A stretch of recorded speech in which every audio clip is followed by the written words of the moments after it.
साहेबांचं मानसिक संतुलन बिघडलेलं. अलीकडच्या कालावधीमध्ये त्यांच्यावरती फार मोठी शस्त्रक्रिया झाली. त्या बाबतीमध्ये मी अधिक बोलू इच्छित नाही. पण ज्या वेळेला जनतेमधून पूर्णपणाचं पाठबळ शून्यावरती येतं त्याला अशा पद्धतीची वक्तव्य त्या ठिकाणी होत असतात.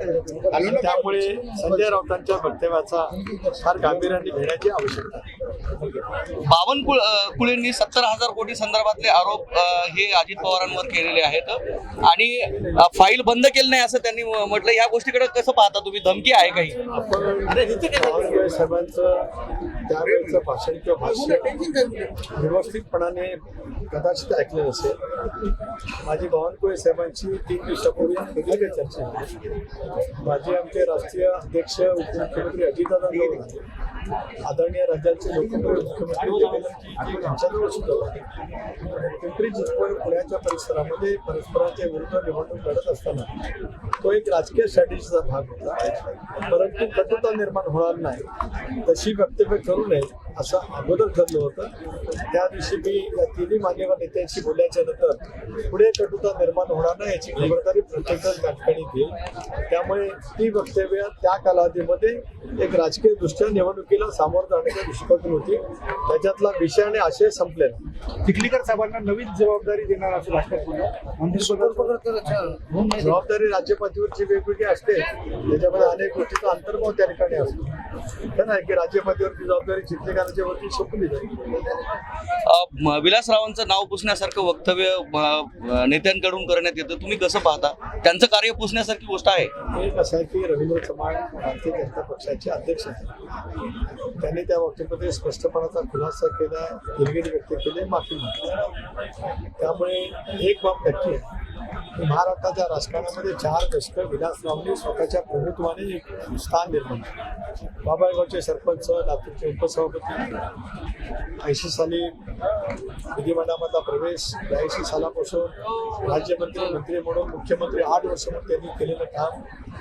लातूर महाराष्ट्राला फक्त सीमित आहे तर राज्यभर विलासरावांनी स्वतःच्या शैलीने, त्यांची भाषण शैली असेल, वक्तृत्व शैली असेल किंवा काम करण्याची पद्धती असेल आणि कोयलेशनची उत्तम मुख्यमंत्री म्हणून विलासरावांचा उल्लेख मी अनेक वेळा माझ्या भाषणामध्ये केला. त्यामुळे त्यांचं कार्य पुस्तकाचा कधी संबंध येत नाही. परंतु रवींद्र चव्हाणांनी त्या वक्तव्यामध्ये दिलगिरी व्यक्त केली. विलासराव महाराष्ट्राचे नेते काल होते, आज आहेत आणि उद्याच्या इतिहासात ज्या वेळेला महाराष्ट्राचा इतिहास लिहिला जाईल त्याला ठळकपणाने विलासरावांचा उल्लेख त्या ठिकाणी असेल. सर, नांदेड जिल्ह्यामध्ये प्रथमच राष्ट्रवादीला एवढ्या मोठ्या प्रमाणात यश मिळालं. या यशानंतर आपण नांदेड जिल्ह्याला काय गिफ्ट देऊ इच्छितात? एक असं आहे की नांदेडकरांनी अत्यंत मोठी ताकद ही आता नगरपालिकेच्या आजचा प्रचंड उत्स्फूर्त प्रतिसाद नांदेड महानगरपालिकेमध्ये सुद्धा परिवर्तन आढळलं आहे. हा दृढ निश्चयाने आज या ठिकाणी नागरिक सहकारी या ठिकाणी आहेत. स्वाभाविकपणाने त्याची योग्य ती नोंद पक्ष त्या ठिकाणी घेईल आणि नांदेडला जबाबदारी राज्य पातळीवरती दिली जाईल. नांदेडचा विकास झाला असं भाषण व्यक्त केलं तुम्ही आणि असं म्हणालो की 1,000 कोटी रुपयाचा निधी नांदेडसाठी त्या कालावधीमध्ये मनमोहन सिंगची पंतप्रधान असताना केवळ शहराचा विकास आहे. तेवढा निधी राज्यातल्या कुठल्याही शहरासाठी एका वेळेला मिळाला.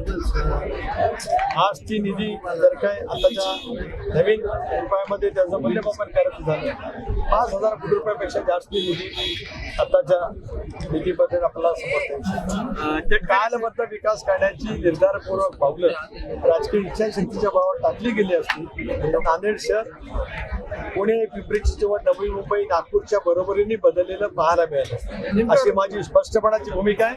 ती बदल करण्यासाठीच विनंती करायला आम्ही या ठिकाणी नेतृत्व दीर्घ का कोणाकडे होतं आपल्याला माहिती. पालकमंत्री होते, महसूल मंत्री होते, त्यांच्याकडे नेतृत्व होते दीर्घ.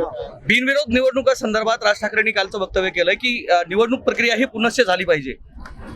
एक असं आहे की ज्यांना उमेदवार निवडता आले उमेदवार निवडीमध्ये जनतेपर्यंत पोहोचू शकले नाही ज्या वेळेला बिनविरोध निकालाच्या बाबतीमध्ये भाष्य करणं म्हणजे आलेलं नैराश्य लपवण्यासाठी एक किंवा राजकीय आभास निर्माण करणं एवढाच उद्देश राजसाहेब ठाकरेंचा या वक्तव्याच्या पाठीमागे आहे. लोकशाहीची निकोपपणाने प्रक्रिया आहे, व्यक्ती स्वातंत्र्य आहे, अभिव्यक्ती स्वातंत्र्य आहे, प्रत्येकाला अर्ज भरण्याचा अधिकार आहे, प्रत्येक राजकीय पक्षाला आहे आणि अर्ज मागे घेण्याची सुद्धा मुभा कायद्यामध्ये घटनेमध्ये डॉक्टर बाबासाहेब आंबेडकरांनी दिलेली आहे. अशा वेळेला अर्ज मागे गेले ते काही दबावामुळे गेले असं म्हणण्यापेक्षा आपल्या उमेदवारांनी अर्ज का मागे घेतले त्याचं आत्मचिंतन आणि आत्मपरीक्षण राज ठाकरेंनी करावं अशी मी त्यांना विनंती. ऐन निवडणुकीच्या कालावधीमध्ये राष्ट्रवादीच्या आमदारावर आरोप इथलच्या प्रदेश सरचिटणीसाने केले, त्यांची हकालपट्टी वगैरे होणार आहे का?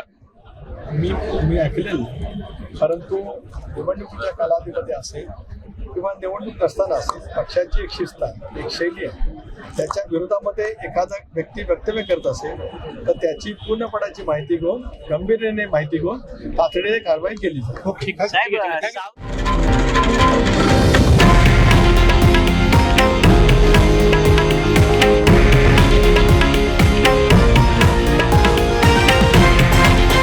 हे आहे देशातील नंबर 1 न्यूज नेटवर्क आणि आपण पाहत आहात TV9 मराठी, एकमेव.